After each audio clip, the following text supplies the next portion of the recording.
வணக்கம் மக்களே. இதை பார்த்தீங்கன்னா தொடர்ந்து மழை பெஞ்சிக்கிட்டே இருக்கா. அதனால் என்ன பண்ணிட்டேன், ஒரு 2 மல்லிகைப்பூ கண்டு மட்டும் வளராமல் நிழல்லே இருந்துச்சு பார்த்துக்கோங்க. சரி, அதை பிடிங்கி நல்லா வெயில் படுற இடத்துல வச்சுருவோமே அப்படின்றதுக்காக குழி தோண்டிக்கிட்டு இருக்கேன்.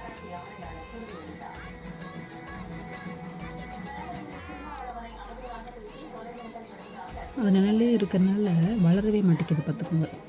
இந்த செடி தென்னை மரத்துக்குள்ளே இருக்கா, வளரவே மாட்டேங்குது, அப்படியே இருக்குது. அதனால் என்ன பண்ண போகிறேன், இதை அப்படியே வேரோடு பிடுங்கி கொண்டு போய் அங்கே போய் வச்சு மூடி விட்டுற போகிறேன். மழை பெய்யறதுனால அதை அப்படியே தளிச்சு வந்துடும் இல்லையா. இன்றைக்கி நான் பண்ணையில் இந்த வேலையெல்லாம் பார்த்தேன்.